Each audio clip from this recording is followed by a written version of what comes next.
Stephen or Steve? Doesn't matter. Stephen P. Jobs is fine. Steve Jobs is fine. And correct President of Next Computer Incorporated.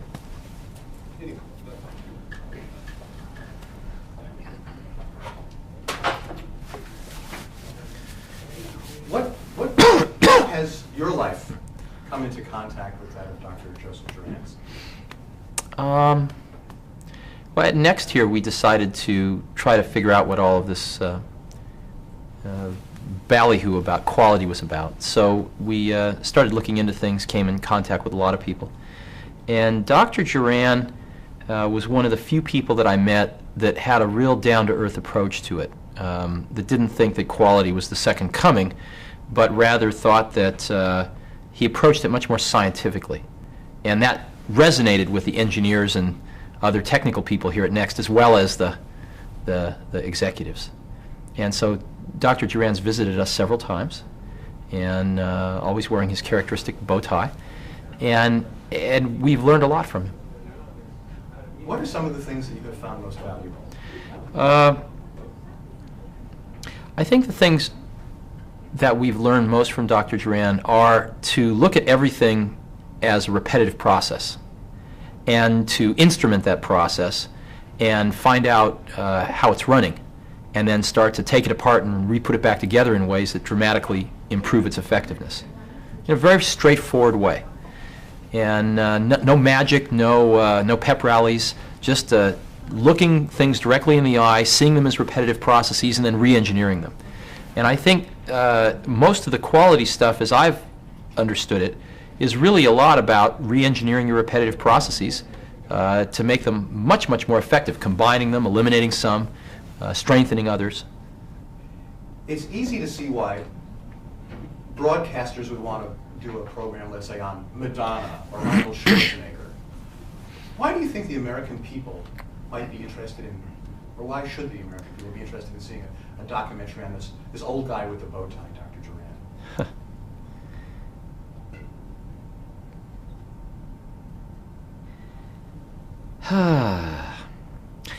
America's in a tough spot right now, I think. I think we've forgotten the basics. We're so prosperous for so long that we took too many things for granted, and we forgot how much work it took to actually build and sustain those basic things that were supporting our prosperity. Things like a great education system, things like great industry. And we are now faced with relearning those things, going back to the basics and relearning them. And that's why I think Dr. Juran is so valuable, because he is standing right on the basic heart of the matter of why we are being out-manufactured, why we are being outplanned by Japan. It is not excuse me. It is not because the Japanese are tricking us. It's not because the Japanese are better intellectually. It's because we are being outplanned, we are being out-strategized, we are being out-manufactured, and there is nothing that can't be fixed, but we're not going to fix it up here. We're going to fix it by getting back to the basics of what we need to do. There aren't an awful lot of living legends around these days. When Joseph Juran walked in through these front doors, what struck you about Dr. Juran, the person?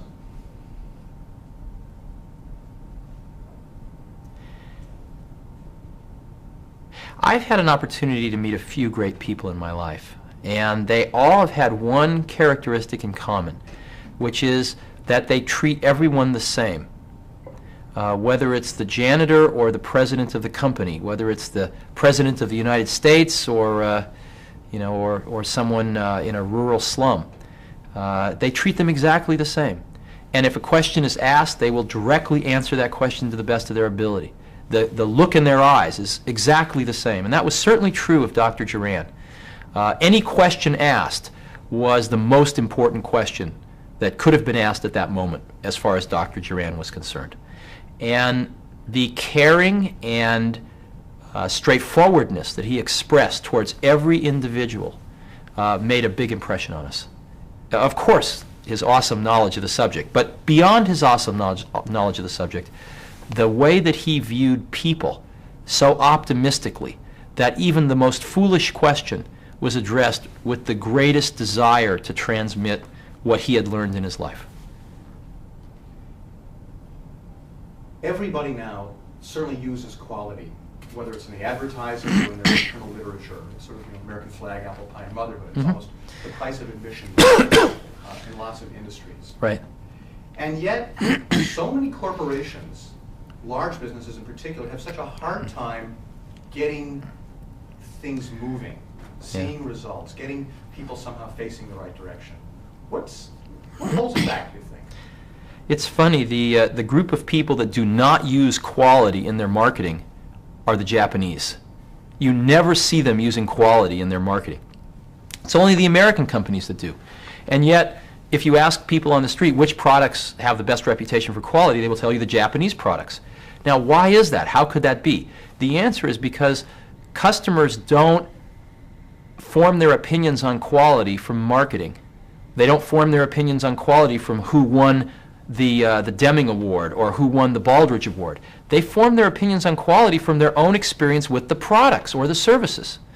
And so one can spend enormous amounts of money on quality. One can win every quality award there is, and yet if your products don't live up to it, customers will not keep that opinion for long in their minds.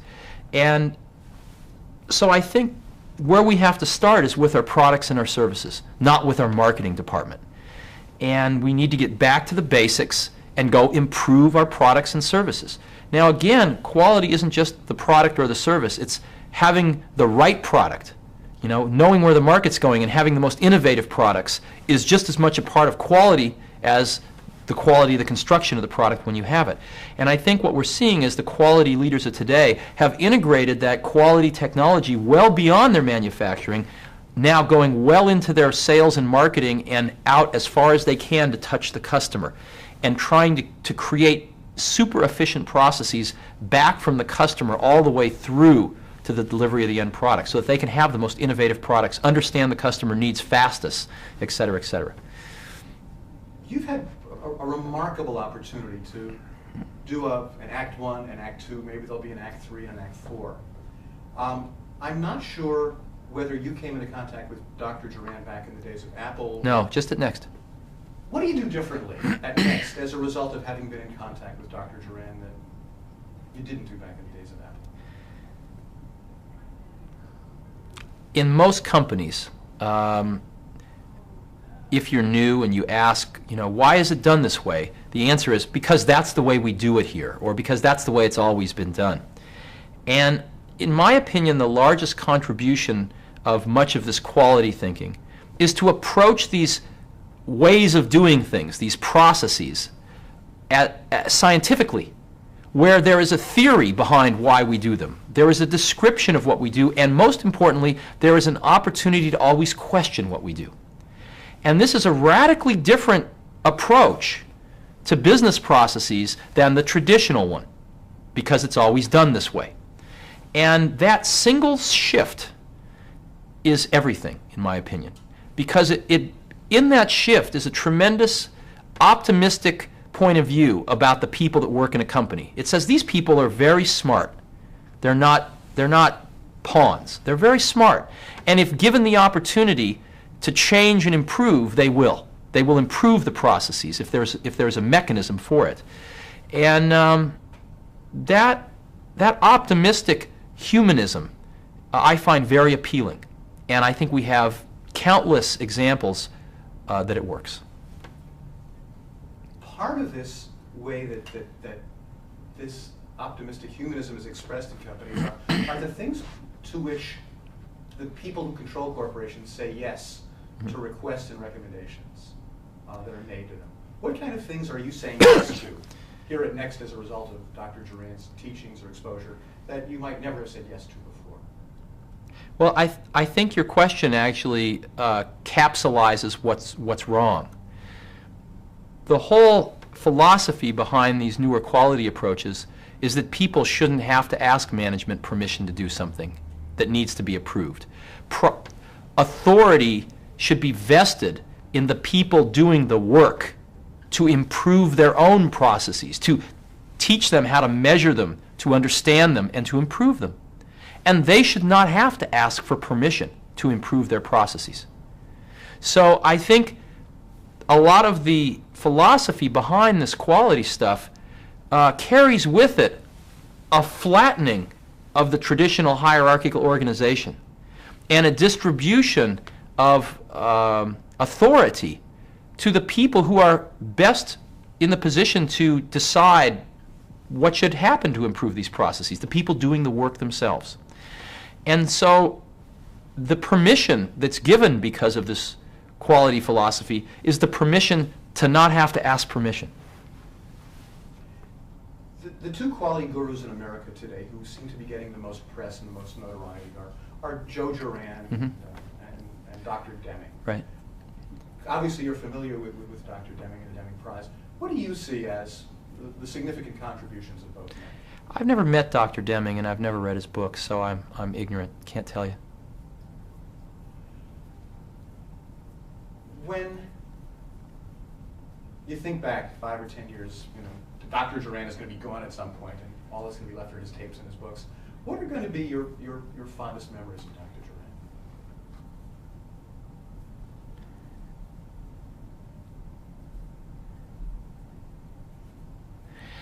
I think the thing that strikes me most deeply about Joe Juran is the fact that at his senior age, his mind is as alive as anyone I know.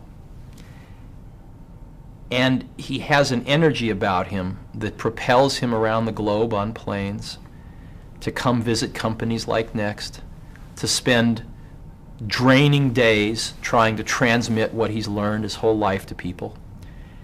And you ask, why does he do this? And where does he get the energy for it? And there is clearly something in his heart that's propelling him. His pocketbook's not what's propelling him. His heart is propelling him. And I have a very deep respect for that thing in his heart, that he's trying to take everything he's learned in his whole life and teach the next generation before he can no longer do that. And he's flown out here several times, cross country, to try to make Next the kind of company that he would like to see more of. And he will gain nothing from it himself except to know that his ideas will live on beyond him. And I really respect that. And I found him to be an incredibly warm individual with something big in his heart. You raise an interesting point that he treats everyone the same. Mm-hmm. I don't know how much private time you spent with him, a lunch or a dinner apart from the ceremonial stuff. Fair bit. You can tell us, what's Dr. Juran really like? I think he has much more of a sense of humor than he lets show when he's talking to groups. Much more of a sense, kind of a pretty wicked sense of humor, actually. And I just imagine when he was young, he was a pretty wild character. Now, everyone we've spoken to has always alluded to Dr. Juran's humor. Uh-huh. And we always say, give us an example. Can you give me an example of the Juran humor? My memory's not that good. I don't remember anecdotes and things like that, but I remember laughing a lot with him. Last question, before I ask Hollow what I've not covered. What have I been not smart enough to ask you that you think ought to be on a videotape of the life of Joe Juran, that maybe if you don't say this, nobody else will?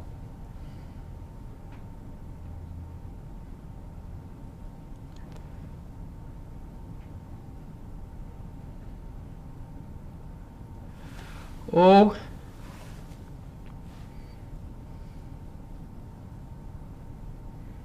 I don't know. I never visited him at his home. I think you learn a lot by doing that. I never met his wife, and I think you learn a lot by meeting someone's family. Joe Juran is clearly a person that spent his life on one thing. He found his great subject early in life, and he pursued it over decades. And he's made a deep, deep, deep contribution that will last well beyond his physical years.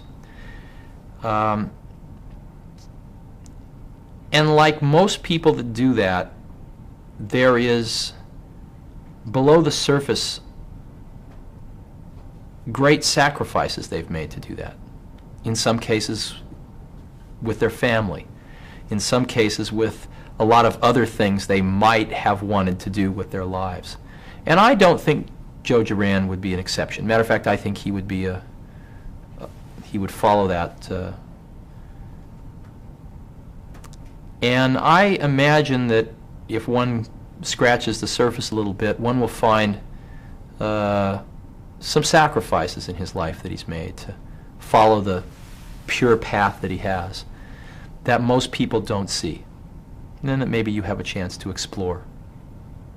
So, but I don't know them myself. You can sense that they're there. Actually, I lied. It's not the last question. You suggested something. Clearly, with Joe Juran, your life has been focused by a passion. And you have seen that passion fulfilled and you've seen promise realized quite early. When you think back, Joe Juran's early successes, certainly in Japan, were in the early 50s, 50, 54. And yet it has taken literally 30 to 40 years before America has come around to kind of giving Joe Juran the recognition that he really does deserve in his teachings and his philosophies. What do you think it is in Joe Juran that has sustained him for 30 to 40 years where those audiences were not so willing to listen? That's a very good question. And I think most people that are able to make a sustained contribution over time rather than just a peak are very internally driven. You have to be. Because in the ebb and tide of people's opinions and of fads, there are going to be times when you are criticized, and criticism is very difficult. And so when you're criticized, you learn to pull back a little and listen to your own drummer. And to some extent, that isolates you from the praise if you eventually get it too. The praise becomes a little less important to you, and the criticism becomes a little less important to you in the same measure. And you become more internally driven. And I think Joe Juran has clearly had those experiences and become very internally driven. And I think he felt the bedrock of the truth of his pursuits, and that's what kept him going. I don't think that he got. I think that the great satisfaction that he got from Japan did not end in the 50s. I think he probably looks at Japan as something that he helped nurture along, and as every decade has passed, he sees his ideas blossoming even more. So I'm sure he gets tremendous satisfaction from having injected a very important ingredient into the early post-war culture of Japan, and he probably sees that in every branch and leaf of a fairly large tree. And I think what he's trying to do now is to make sure that he gets that into the future culture of American industry as it rebuilds itself.